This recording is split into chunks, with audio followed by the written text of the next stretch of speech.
Voice of person பார்வையாளர்கள் அனைவருக்கும் வணக்கம். சமீபத்திய அரசியல் நிகழ்வுகள் குறித்து நம்மோடு விவாதிக்க இருக்கிறார் அண்ணன் இளவரசன் அவர்கள். வணக்கம்ண்ணா. வணக்கம் கமலேஷ். இஸ்ரேல், அமெரிக்கா, ஈரான் போர் இது எப்போதான் ஒரு முடிவுக்கு வரும்? அது முடிவுக்கு இப்போதைக்கு வராது.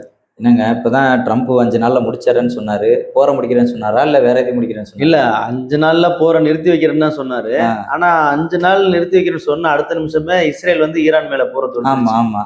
அவர் என்ன அதுக்கப்புறம் என்ன சொல்றாங்கன்னா, அமெரிக்கா என்ன சொல்லுதுன்னா, நான் வந்து ஈரான் மேல போரை நிறுத்த சொல்லல, அணு உலைகள் மேல வந்து தாக்குதல் வேணாம்னு சொல்லி தான் ட்ரம்ப் சொன்னதா சொல்லி மறைமுகமா சொல்றாங்க. ஆனா போரை நிறுத்துன்னு சொல்லிட்டு அமெரிக்கா சொல்லலன்னு சொல்றாங்க. அப்ப இந்த போர்ல யார் தான் ஜெயிக்க போறது? ஜெயிக்க போறது யாருன்னு சொல்றதை விட தோக்குறது அமெரிக்காவும் இஸ்ரேலுமா தான் இருக்கும். என்னங்க அப்படி சொல்றீங்க? அமெரிக்கா வந்து மிகப்பெரிய ஒரு நாடு, பல்வேறு தொழில்நுட்பங்களை கையில வச்சிருக்காங்க. அணு ஆயுதங்களே அவங்க தான் நிறைய வச்சிருக்கதா செய்திகள் இப்போ பாக்குறோம். அப்படி இருக்கும் சூழல்ல வந்து அமெரிக்கா தான் ஜெயிக்கணும் பல மக்கள் பேசிட்டு இருக்காங்க. ஆனா நீங்க ஈரான் ஜெயிக்குன்ற மாதிரி சொல்றீங்க. இப்படி அமெரிக்கா வல்லரசு நாடு தான், அதை யாரும் வந்து நம்ம மறுப்பு தெரிவிக்கிறது இல்ல. அமெரிக்காவோட எண்ணமும் அதான். அமெரிக்காவோட தோல்வி இந்த மாதிரி வார்த்தைகள்ல தான் ஆரம்பிக்குது. வல்லரசு தான் ஒரு வல்லரசு நாடு அப்படின்னு அமெரிக்கா என்னைக்கு நினைச்சுக்கிட்டே இருக்கோ அப்போல இருந்து எல்லா நாட்டையும் அடிமைப்படுத்த நினைக்கிறதும். இப்ப ஈரான் வந்து எண்ணெய் வளங்கள் மிக்க நாடு வந்து ஈரான் வந்து தன்னோட பொருளுக்கு நிர்ணயம் பண்ணது விலையா. நான் அமெரிக்கா என்ன சொல்லுது, நான் சொல்ற விலையை நீங்க வைங்கன்னு சொல்லுது. அது எப்படி அவங்க நாட்டுல இருக்கக்கூடிய ஒரு வளத்தை வந்து அவங்க விலையில தானே நிர்ணயம் பண்ணணும். அதுதான் இந்த போருக்கு பிரச்சனையே.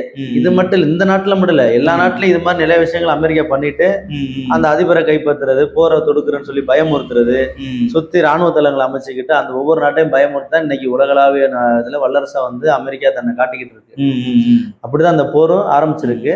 ஆனா ஈரான் அதுக்கு ஒரு விதத்துல கூட சலிச்சு அடிப்பணியவே இல்லை. ஈரானோட தாக்குதல் பாத்தீங்கன்னா அமெரிக்காவே ஆட்டங்கண்டு போற அளவுக்கு தான் இருக்கு. பாக்குறோம், செய்திகள் நிறைய பாக்குறோம். இஸ்ரேலுக்கு வந்து அமெரிக்கா தான் வந்து போர் ஆயுதங்கள் எல்லாம் கொடுத்து உதவிட்டு இருக்கு. இல்லைன்னா சின்ன நாடு, ஈரானோட சின்ன நாடு இஸ்ரேல். இஸ்ரேல் கிட்ட ஏது இவ்வளவு ஆயுதங்கள், போர் ஆயுதங்கள் இருக்கும் சொல்லுங்க? இவ்வளவு பீரங்கி தாங்கிய கப்பல்கள் வந்து இஸ்ரேல் அவ்வளவு இருக்குன்னா ஃபுல்லாவே அமெரிக்கா தான் கொடுத்து ஈரான் அட்டாக் பண்ண சொல்லிட்டு இருக்கு. இல்ல, எனக்கு இப்ப என்ன ஒரு சந்தேகம்னா, இப்ப இஸ்ரேலும் அமெரிக்காவும் சேர்ந்து ஈரானை தாக்குறாங்க. அதுக்கு வந்து ஈரான் வந்து பதிலுக்கு இஸ்ரேலையோ அமெரிக்காவையோ தாக்குனா பிரச்சனை இல்லை. அவங்க ஏன் அந்த துபாய் இந்த மாதிரியான கண்ட்ரிஸை ஏன் தாக்குறாங்க? இது மத்திய கிழக்கு நாடுகள்ல பாத்தீங்கன்னா சுத்தி இருக்கிறதெல்லாம் அரபு கண்ட்ரி தான். நடுவுல இருக்கிற ஒரே ஒரு கிறிஸ்டியன் கண்ட்ரி பாத்தீங்கன்னா இஸ்ரேல். முக்கியமா பாத்தீங்கன்னா இவ்வளவு சுத்தி இருக்கிறது எல்லாம் அரபு கண்ட்ரியா இருக்கு. ஆமா, சொல்லப்போனா மத ரீதியா பாத்தீங்கன்னா அவங்களுக்கு நட்பு நாடா தான் இருக்கணும் எல்லாமே. ஆனா அந்த நாடுகள் மேல வந்து ஈரான் வந்து போர் தொடுக்கிறத எல்லாத்தையுமே பெரிய சந்தேகமா இருக்கு. என்னன்னா இப்ப இதுல இஸ்ரேல் வந்து நடுவுல இருக்க ஒரு கிறிஸ்டியன் நாடு, சுத்தி இருக்கிறதெல்லாம் எல்லாம் முஸ்லீம் நாடுகள் தான் இருக்கு. ஆனா என்னன்னா அமெரிக்கா வந்து தன்னோட ராணுவ தளத்தை வந்து எல்லா நாட்டிலயும் வச்சிருக்கு. கத்தார், குவைத்து, ஏமன், ஓமன் மேல, அப்புறம் வந்து ஐக்கிய அரபு அமீரகம், சவுதி அரேபியா, இந்த மாதிரி நாடுகள்ல வந்து அமெரிக்கா தன்னோட ராணுவ தளங்களை வச்சிருக்கு. அது என்னன்னா நியரஸ்ட் ஈரானுக்கு நியரஸ்ட் நாடுகள் இது எல்லாமே. இப்போ அமெரிக்கா அங்க இருந்து தாக்குதல் பண்ணா கிலோமீட்டர் ஜாஸ்தி, அங்க இருந்து கண்ட விட்டு கண்ட தாண்டி தான் ஏவுகணைகளை ஏவணும். அதுக்காக ஒவ்வொரு நாட்டிலையும் வந்து அமெரிக்கா தன்னோட ராணுவ தளத்தை அமைச்சிரும்.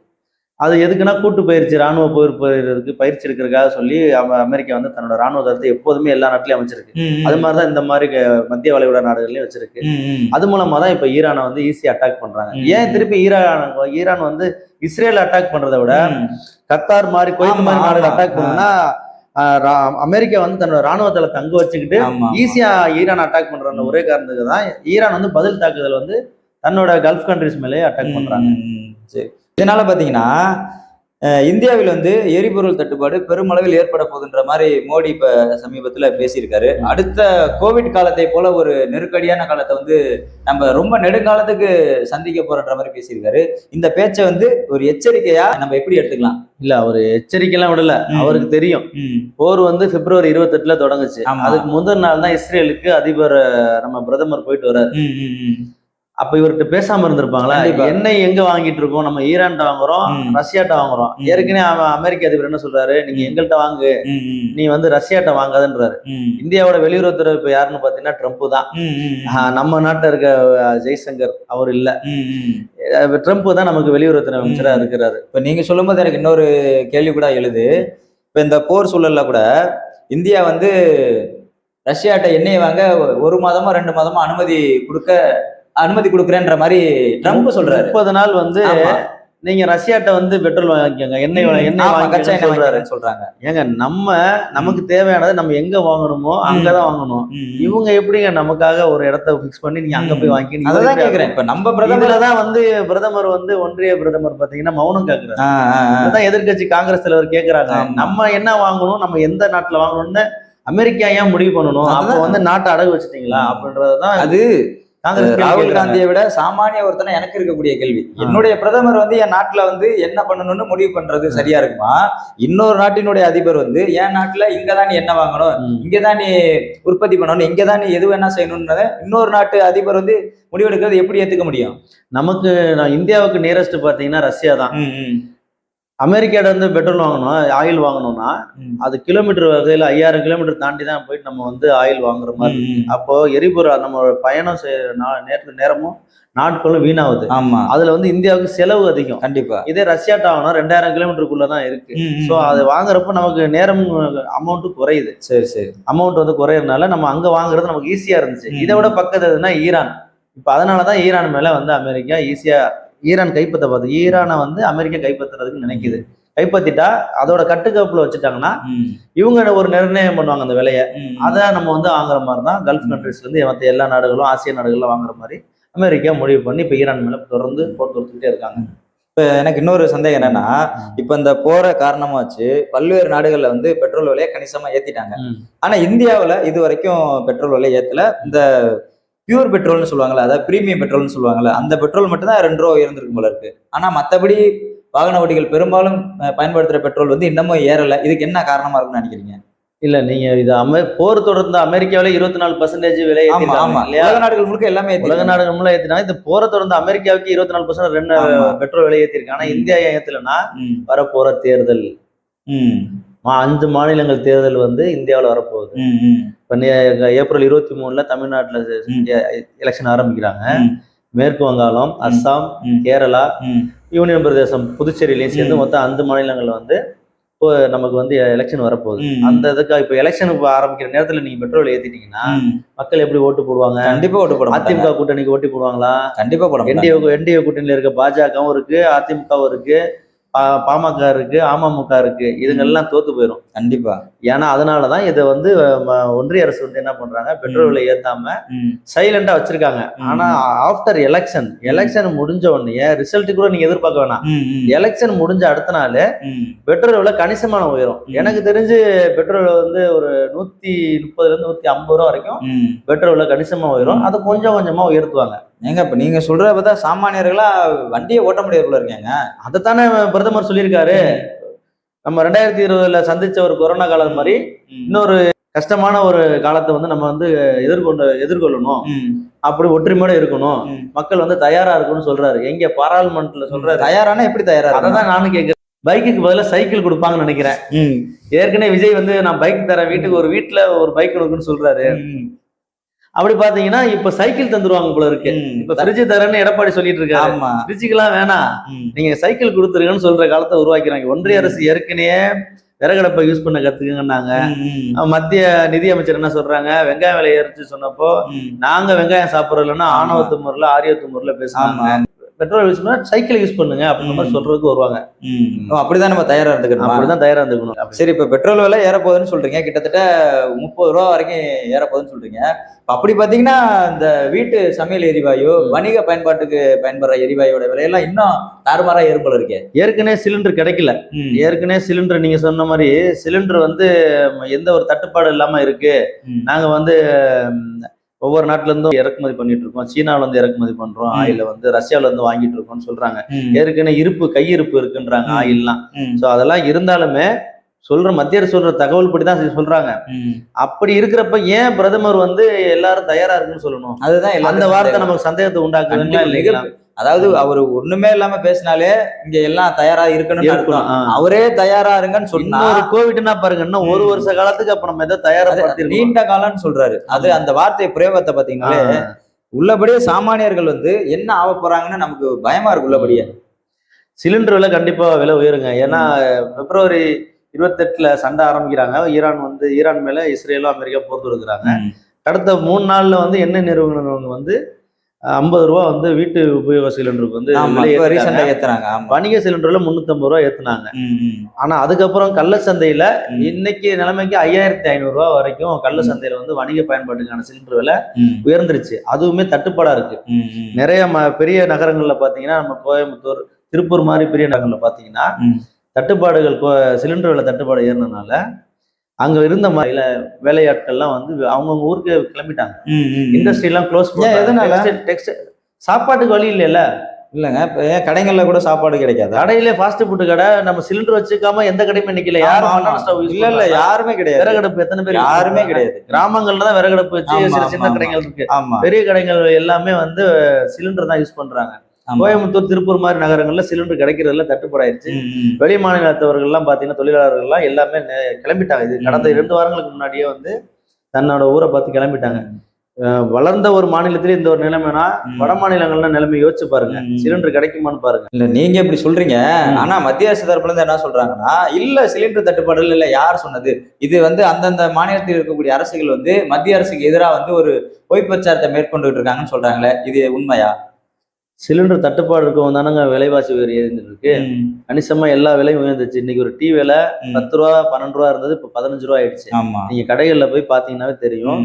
எல்லா ஹோட்டல்லையுமே விலைவாசி உயர்வாயிருச்சு. சில உணவுப் பொருட்கள் கிடைக்கிறது இல்ல.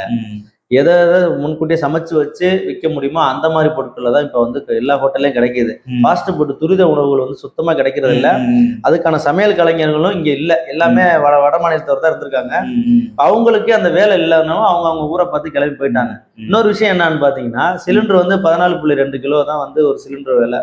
அதாவது வீட்டு சிலிண்டர் வந்து 14.2 கிலோ இருந்தது. இப்ப அதை வந்து மத்திய அரசு என்ன சொல்லுது, 10 கிலோவா குறைச்சிக்கலாம்னு முடிவு பண்ணுது. அப்ப என்ன ஆகுது? சிலிண்டரோட அளவு குறையுது, கேஸோட அளவு குறையுது. அப்ப நம்ம சமைக்க வேண்டிய காலநிலையை அதுல குறையும். ஏன்னா இன்னும் ஒரு மாசம் கம்மியா தட்டுப்பாடு இல்லைன்னு சொன்னீங்கன்னா அப்புறம் ஏன் வந்து சிலிண்டர் 10 கிலோ குறைக்கிறீங்க? இல்ல எல்லா மக்களுக்கும் கொடுக்கணும்ல சார். அப்ப நீங்க தானே எல்லா பக்கத்துல இருந்து கொண்டு வரேன்னு சொல்லிட்டு இருக்கீங்க. இந்த நாட்டுல இருந்து கொண்டு வரேன், அங்க கொண்டு வரேன்னு சொல்றீங்கல்ல. அப்புறம் ஏன் குறைக்கணும்? இல்ல இப்ப இந்த போர் சூழல்ல எல்லா நாடுகளுமே வந்து பெட்ரோல் ஏத்திட்டாங்க. ஆனா பிரதமர் மோடி வந்து சரியான முறையில் வந்து இந்த இஷ்யூவை வந்து கையாண்டு அந்த பெட்ரோல் விலையை வந்து கட்டுக்குள்ள வச்சிருக்காரு அப்படின்ற மாதிரி ஒரு செய்தி. கையாண்டாரா காலில் விழுந்தாரான்னு நீங்க தான் சார் சொல்லணும். அவர் கையாண்ட மாதிரிலாம் தெரியல. நினைச்சிருந்தா மக்கள் தொகை மிக பெருமளவுல மக்கள் தொகை கொண்ட நாடு நம்ம நாடு. பேசியிருந்தாங்கன்னா, ஒருவேளை பேசியிருந்தாருன்னா, மத்தியஸ்தம் பண்ணியிருந்தாருன்னா இந்த போரே வந்திருக்காது. இவர் ஒன் சைடா அமெரிக்கா சைடு எப்ஸ்டீன் ஃபைலுக்காக விழுந்துட்டாருன்னு நினைக்கிறேன். எனக்கு தெரிஞ்சு எப்ஸ்டீன் ஃபைல் மறைக்கதான் இந்த போர் தொடங்குச்சு. இல்ல எல்லாருமே அதான் சொல்றாங்க. அதுல பிரதமர் மோடி இருக்கிறாருன்னு சொன்னாங்க. பல்வேறு பிரபலம் வாய்ந்த அதை நிரூபிச்சுக்கன்னு அமெரிக்கா அதிபரும் சொல்லிட்டாரு. ஆனாலும் அந்த பயிர் போய் காலடியில விழுந்துட்டாரு. மோடி விழுவும் தான் இப்ப அந்த ஈரான் மேல நமக்கு எண்ணெய் கொடுத்துக்கிட்டு இருந்த மேல போர் தூக்குறதுக்கு அசால்ட்டா கண்ணை காமிச்சிட்டு வந்துட்டாருங்க.